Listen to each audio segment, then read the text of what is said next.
If you're looking for a barbarian build that will take you into tier 4, let you speed farm all of the content that you need to get all of the materials that you need, this is going to be the build for you. The Whirlwind, Dust Devil, Earthquake, Ground Stomp build is strong, fast, and fun. This build is not designed to push the pits. This is just going to be able to get you speed farming all of the stuff that you're going to need in order to upgrade your gear and get your character to the strongest it possibly can be. If Barbarian is your choice, check out this build. With each victorious spin, the legends start to grow. The whirlwind never ends as he lays his foes low.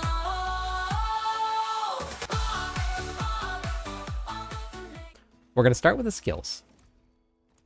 Starting at the top, we're going to put 2 points in. This just helps unlock our core skills. We're going to go 1 point into Whirlwind. This is just going to be a catalyst to help us spawn more Dust Devils. We're going to go all the way through Furious Whirlwind. This is going to give us bleed when our Whirlwind hits targets. That's going to be important when we get to the gear section, and we'll explain why when we get there. We're going to need Max Fury. So we're going to be putting 3 points into Tempered Fury. That's going to give us 9 additional Maximum Fury. We're going to max out Ground Stomp. Ground Stomp actually hits surprisingly hard. You can do billions with Ground Stomp. So we're going to be maxing this out. That gives it cooldown reduction. We're also going to be generating Fury with Enhanced Ground Stomp. And then when we go into Tactical Ground Stomp is also going to be a brawling skill now, and it's going to deal 900% increased damage, and it's going to apply vulnerable damage. So every time that we use this, we're going to gain vulnerable damage. That is going to be important because that's going to be a huge source. This will come off of cooldown very, very quickly. So this will be our main source of vulnerable damage here. We're going to be going 3 points into Imposing Presence. That'll give us 15% increased maximum life. Damage reduction is going to be important for this build because unlike some of the other Barbarian builds, this will not be running massive life. You'll still be running about 30 to 40,000 life, but this one, we're going to need the damage reduction. So we're going to go 3 points into Martial Vigor. That'll give us 15% increased damage reduction against elites. We're going to go 1 point into Rallying Cry all the way down through Strategic Rallying Cry. This is going to be our source of Unstoppable. This is also going to give us our Fortify. And Fortify gives you damage reduction.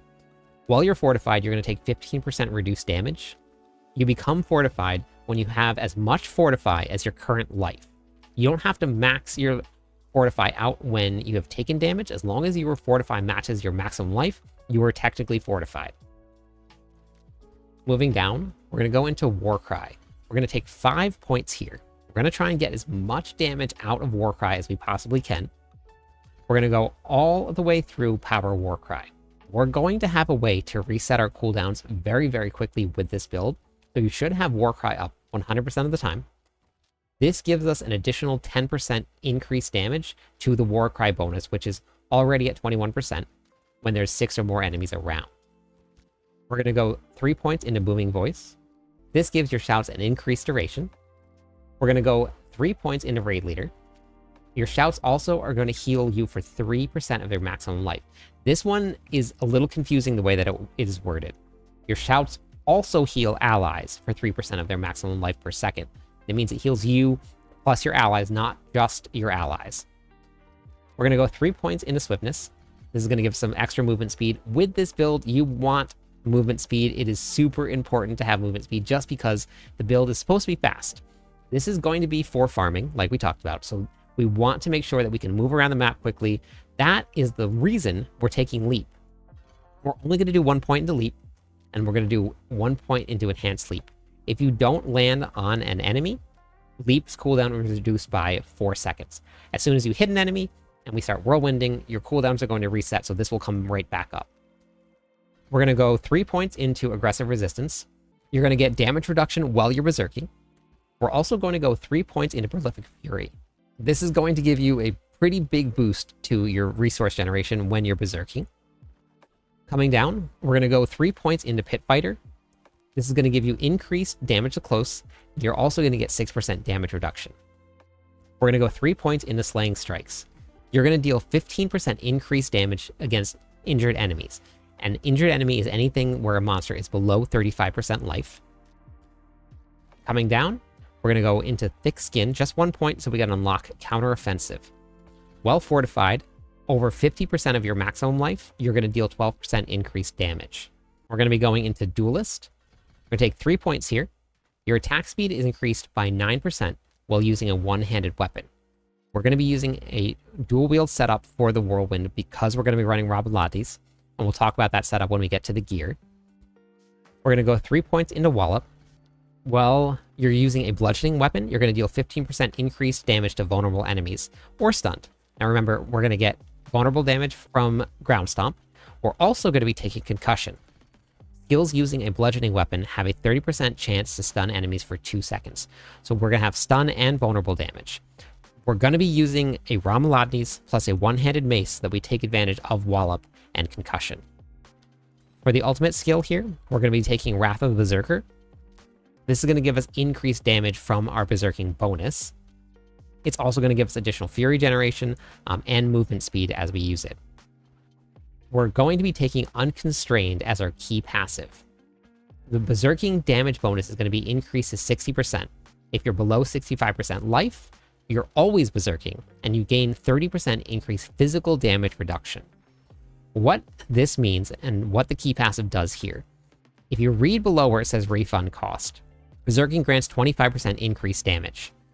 What Unconstrained does is it takes that 25% bonus and it increases it to 60%.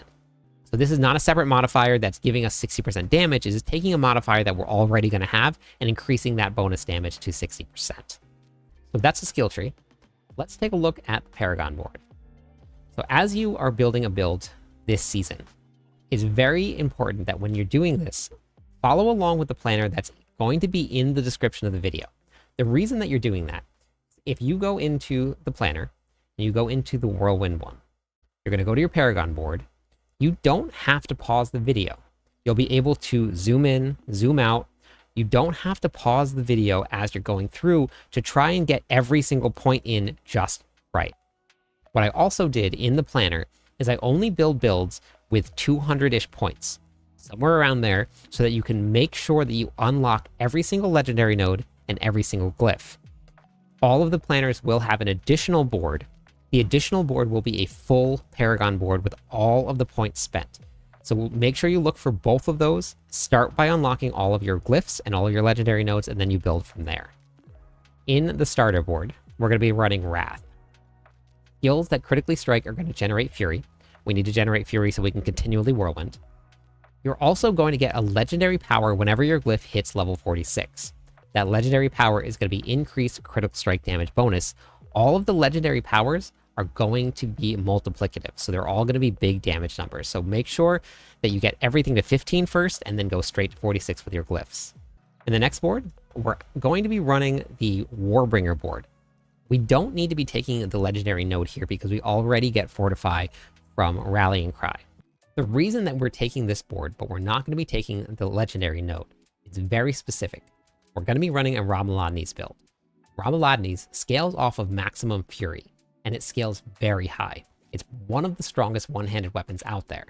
The damage multiplier is scaled off of maximum Fury, and if you look inside of this board, you get a ton of maximum Fury. There's no other board like it. We're not going to take the legendary node, but it is not a waste because of the damage that you're going to be getting from that maximum Fury. Inside of this board, we're going to be running Territorial. We'll talk about why specifically Territorial, but the damage to close that you get from this board, that 192%, is actually really important to this build. You're going to get 10% damage reduction against close enemies, and then you're going to get increased vulnerable damage as a multiplier. In the next board, we're going to be going into the Blood Rage node. This was recently buffed, so hitting that 45% increase to damage from damage while berserking bonus has changed. So the gear that I'm going to go over is going to be a little bit different than what's going to be in the planner because we want to hit that 45% bonus. So again, follow along with the planner because that's going to be the optimal setup for this build. Inside of this board, we're going to be running Rumble. This is going to give you increased earthquake damage, up to 1,430 increased damage for your earthquakes. That's pretty big. You're also going to deal 10% multiplicative increased damage bonus to bosses and crowd control enemies for each active earthquake, and that's going to be up to 50%. On top of that, you're going to get a multiplier of increased earthquake damage. In the next board, we're going to be going into the Decimator board. Each time that you make an enemy vulnerable, which Ground Stomp is going to do that, we're going to increase our damage by 20%. Every time that we overpower a vulnerable enemy, it's going to give us an additional 20% increased damage. Now, Whirlwind cannot overpower. Earthquakes can't overpower, and Dust Devils can't overpower. Ground Stomp can. It doesn't do it very often, so we won't see that extra bonus, but we still get that 20 as a multiplier from the vulnerable enemies. Inside of this board, we're going to be running Twister. This is going to give us also a massive 1,300 increased damage to your Dust Devils. It's going to give us 13% increased damage for 4 seconds after you create a Dust Devil. Then your Dust Devils are going to gain an increased multiplicative number also. For the final board, we're going to be running Force of Nature. This is where the territorial glyph comes into play and why that's so important. Your Earthquakes have a 75% chance to spawn Dust Devils every second, and they deal increased damage. Earthquake damage is increased by 30% of your damage versus close bonus, up to a maximum of 150%. I'm only at 136% of that multiplier. My glyph still has a little ways to go, so that can still go up as we go, but we're going to work on focusing on damage versus close so that we can increase that. We're also going to focus on damage while berserking to increase the Blood Rage node. So this is very, very important here. So inside of this board, we're going to be running Ambidextrous. The reason that we're running Ambidextrous inside of this board specifically, Ambidextrous is going to grant 272% increase to all of your magic nodes within range. Inside of this board, we're actually going to have damaged close nodes that without the Ambidextrous only give us 12% increase damage to close, but when we put this in, it goes all the way up to 44%. So that's why we're running Ambidextrous in here, because that is a huge boost to our Earthquake damage. So that's the Paragon board. Let's hop into the gear. Let's pull this whole thing together, and we'll finalize the build, and we'll get into the gameplay loop. This does run a couple of Mythic Uniques. For this build in particular, it is not 100% necessary to run them. You will notice a drop-off in damage, a pretty big one if you're not running it. You may run into slight Fury issues if you're not running the Ring of Starless Sky. We'll talk about that when we get to it. And we'll also talk about some things that you can do to kind of replace them if you need it. Now, again, follow along in the planner because the gear I'm about to show you is not the best. I'm still working on building up this build. So some of the tempers and some of the gear and some of the affixes are not what I want to be running. The correct ones will be in the planner, so you can follow along there and you can find better gear than I have, and then you can run that build. For the helmet, we're going to be running this season's star helmet, the Ugly Bastard helmet. What this does, casting Wrath of the Berserker causes you to explode, dealing increased fire damage. And yes, as a barbarian, we're dealing fire damage. While berserking, your direct damage dealt is converted into fire damage. That does not mean anything that goes off and is like an AoE, but anything that is direct damage is converted into fire damage. On the bottom here, you're going to deal up to 80% increased fire damage. All of your damage that is direct is converted into fire damage, and then that fire damage is now multiplied by up to 80%. We're also getting ranks of Prolific Fury, which is very important. But the most important affix that you want to run on this is going to be your lucky hit chance to get more fire damage. So as you're building this, follow along the planner, make sure that that is what you're looking for as your GA. For this build, it is going to be a pretty big multiplier. For the chess piece, we're going to be running the Rage of Paragon. This thing is crazy. They buffed it this season. You have up to a 60% chance to reduce the active cooldowns whenever you apply Bleed. And that's going to cool down all of your cooldowns by 1 second. Not just one specifically, but all of them. When you get into a big pack and you start whirlwinding, remember we took the node in your whirlwind aspect right here in your skill tree, that when you whirlwind, you're going to be inflicting bleed. Now, as we inflict bleed, it's going to be proccing the Rage of Paragon. This will give us increased cooldowns, and we have a big pack of monsters.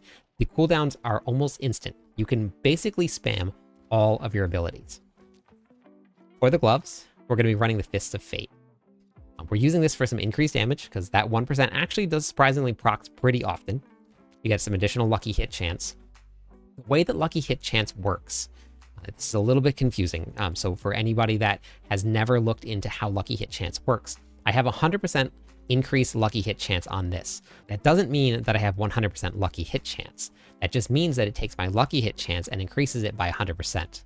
how you can tell what your lucky hit is, if you look at any of the abilities, my lucky hit chance with this is actually 44%. If I take off the Fists of Fate and I go back to it, my lucky hit chance goes down to 24%. So lucky hit scales the lucky hit chance on each of your abilities by 100%, not gives you 100% lucky hit. It's not a very intuitive system, but that's just the way that it works. For the pants, we're going to be running to Bolt's Will. With how fast we can get our cooldowns to go down, we're going to be unstoppable all the time. The reason we want to be unstoppable is we're going to get increased up to 20% damage while unstoppable and for 5 seconds after that. Whenever you become unstoppable, you're going to gain 50 primary resources. Follow along with the planner to know where the correct masterworking crits are, because this is not what it's supposed to look like. We are running Ramalotni, so maximum resource should be your main focus. For the boots, we're going to be running Rakanoth's Wake. We're going to be using this for additional fire damage. When you cast a skill with a cooldown, you explode, dealing increased fire damage. We're also going to get a pretty big boost to our cooldown reduction. We're already gaining a ton of cooldown reduction from Rage of Haragoth. You add in your Rakanoth's Wake on top of that, you're going to be able to spam this even more. So your cooldowns will come up. You're going to be dealing a ton of extra fire damage. It's going to be a lot of damage. It's a ton of fun. For the bludgeoning weapon, we're going to be running the aspect of Earthquakes. Ground Stomp creates Earthquakes, damaging enemies for additional physical damage over time. While standing in an earthquake, you're going to deal up to 60% increased damage.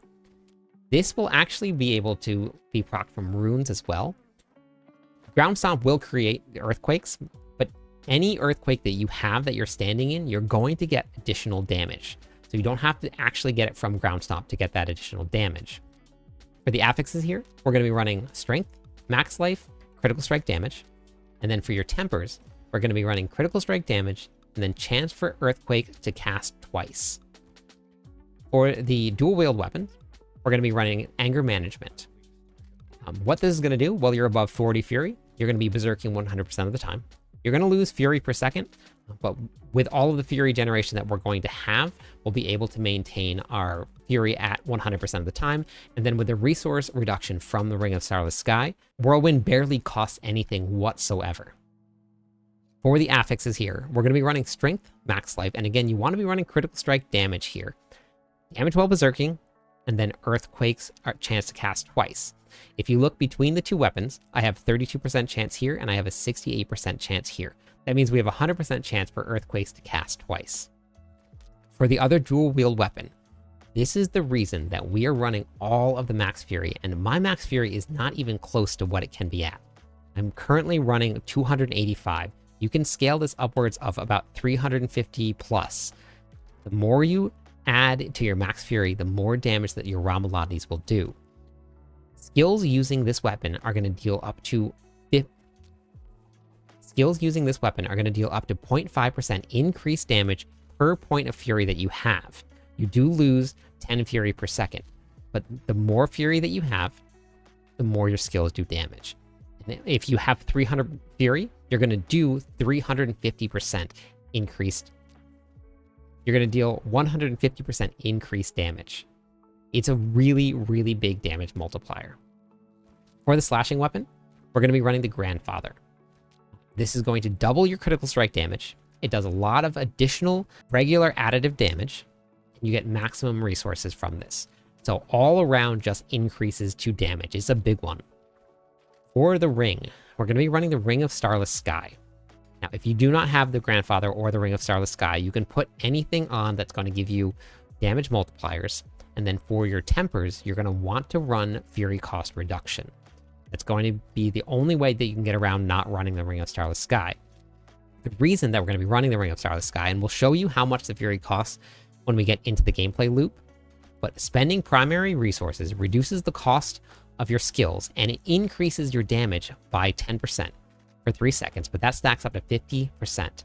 That means that your Fury cost goes down by 50%, and your damage goes up by 50%. The ring is very, very strong. For the other ring, we're going to be running Fierce Winds. Your shouts are going to create 3 Dust Devils that are going to deal damage. Your Dust Devils are 20% bigger and deal 1% increased damage for each 1% of their increased size. For the affixes, you're going to be running Strength, max life, and then chance to make enemies vulnerable for 2 seconds.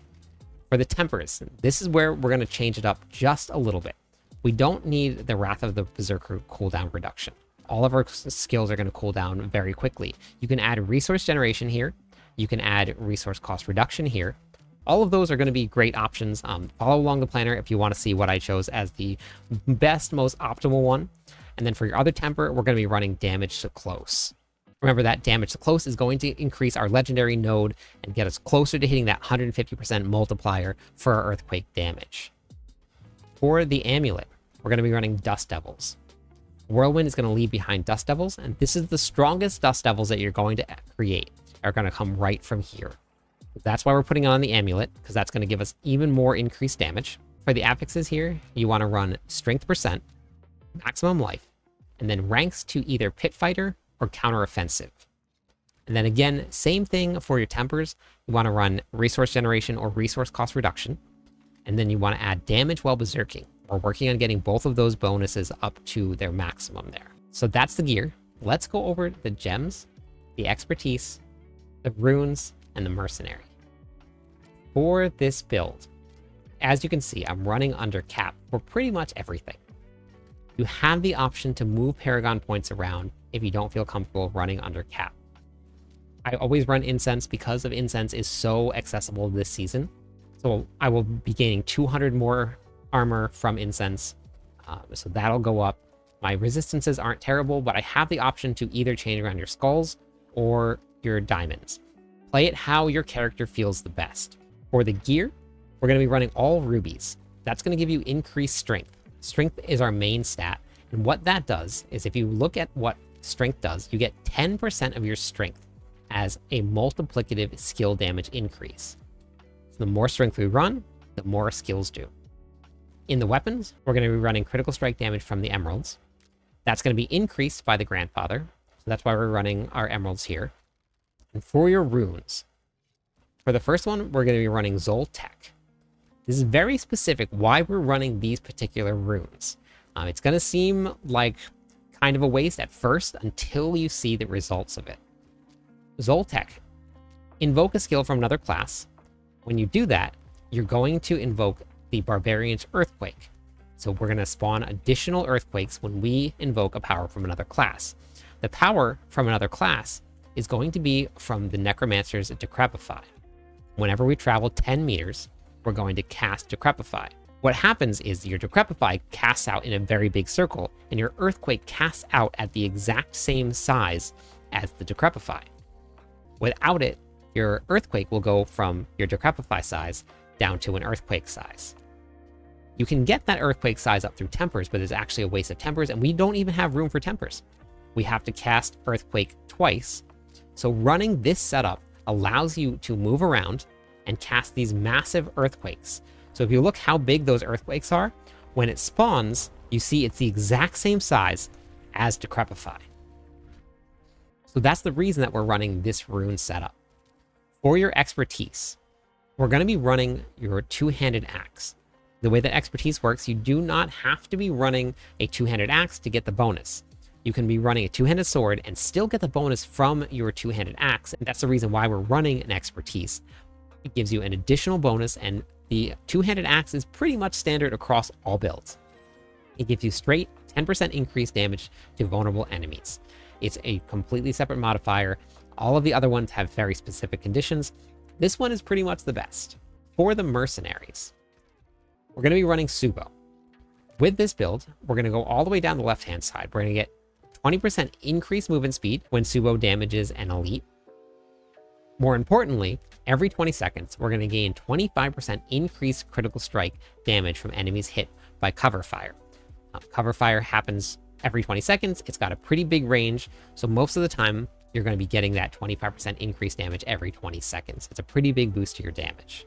So that's the gear. That's all the runes. That's all of the gems, the mercenaries, the expertise. For your gameplay loop, basically, all you're going to be doing is you're going to be popping every single thing that comes off of cooldown. When there's a bunch of monsters around, it's going to happen very often. For your elixirs, you're going to be running the Elixir of Resourcefulness. This is going to give you increased damage because you're going to be running Rabaladnis. More resources, more damage. It's also going to give you 20% cost reduction. So Whirlwind now only costs 20 per second. With the Ring of Starless Sky, that's going to go down to just 10. For your incense, we're going to be running Red Mean Buzz. We're also going to be running Song of the Mountain, and then we're going to be running Chorus of War. That brings me up a little bit closer to my armor cap. And then for your gameplay loop, it's pretty simple. All you do is you just spam and then you hold down the button. And then you just watch as your cooldowns come up very quickly because we're running the Rage of Paragon. We're causing everything to bleed. All of your shouts are coming back up. Look at how fast Wrath of the Berserker comes back up when you're running this. Wrath of the Berserker won't even fall off of cooldown before it comes back up. So you have your ultimate up all the time. You have all of your shouts up all the time. You have all of these Dust Devils, all of these Whirlwinds going out. You have everything going. It is a super fun build to play. It's very fast. It's very mobile. If you want higher attack speed and you're going to be pushing the pits, you're going to take Leap and you're going to swap that out with Rupture. Rupture gives you 40% increased attack speed if you go all the way down. Attack speed affects your Whirlwind speed. That's going to affect your Dust Devils. That is an option for you if you want. I like running Leap because I love the movement speed. It also is a source of fury. So that is the build. It is a ton of fun. If you want to build to go farm, do Infernal Hordes, do Helltides, go do your Nightmare Dungeons. If you want something that is fast, fun, mobile, this is the build for you. I'm live every night. Stop by, say hi, theory crap with me. Catch you on the clip side.